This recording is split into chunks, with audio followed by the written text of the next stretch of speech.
नमस्ते मित्रों। पिछली कक्षा में अपन ने भाज्य और अभाज्य संख्याओं के बारे में देखा था। इस लेक्चर में अपन सातवां प्रकार पढ़ेंगे, सहभाज्य संख्याएं।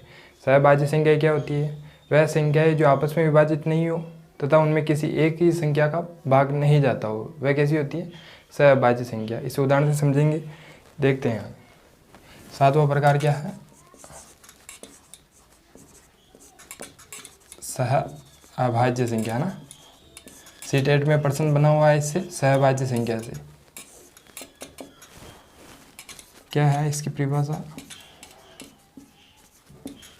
वह संख्याएं जो एक दूसरे से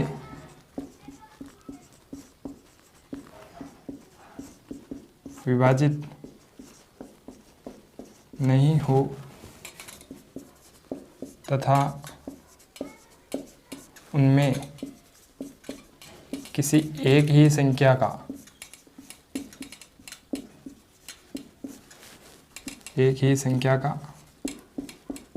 भाग नहीं जाता हो। ठीक है, उदाहरण के लिए देख लीजिए। जैसे ये 5 और 7, ये कैसी संख्या है?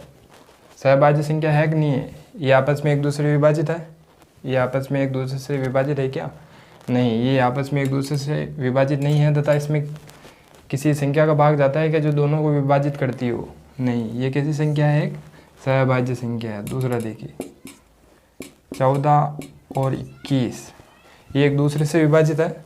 नहीं सर, एक दूसरे से विभाजित तो नहीं है, लेकिन इनमें क्या है, 7 का भाग दोनों के अंदर जाता है। तो ये कैसी सहभाज्य संख्या होगी क्या नहीं होगी? देखो परिभाषा में क्या लिखा, वह संख्या जो एक दूसरे से विभाजित नहीं हो तथा उनमें किसी एक ही संख्या का भाग नहीं जाता हो। ये दोनों क्या है, 7 से विभाजित है, अतः ये कैसी होगी? एक सहभाज्य संख्या नहीं होगी। बात समझ में आई होगी? ठीक है ना। देखिए संख्याओं का 8वां प्रकार, संपूर्ण संख्या। संपूर्ण संख्या, संपूर्ण संख्या क्या होती है? वह संख्या जिसके सभी गुणनखंडों का योग,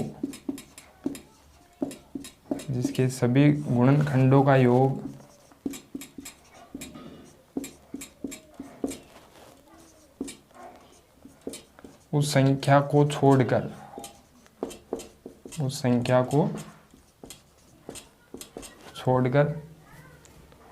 गुणनखंडों का योग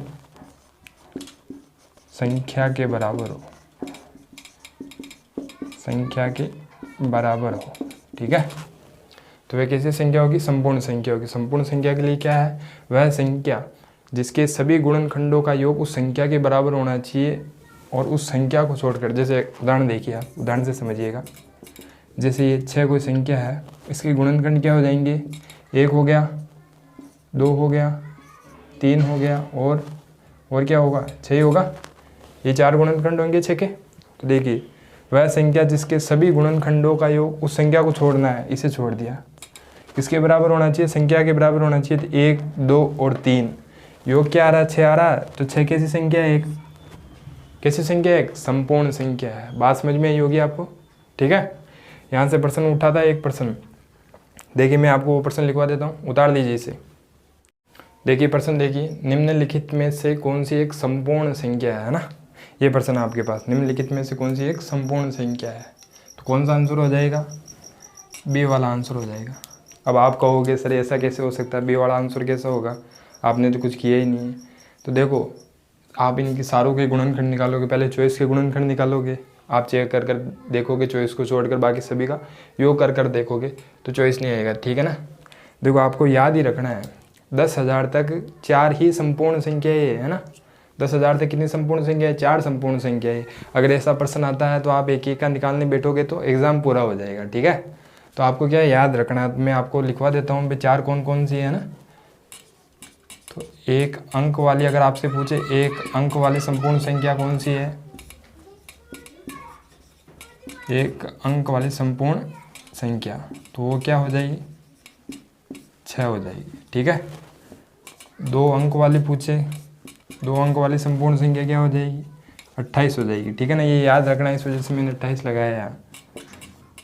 3 अंक वाली संपूर्ण संख्या क्या हो जाएगी 496, और 4 अंक वाली संपूर्ण संख्या क्या हो जाएगी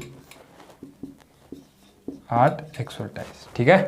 ये बात ध्यान रखनी है, आपको याद रखना है इन चारों चीज़ों को, इन चारों संख्याओं को आपको याद रखना है।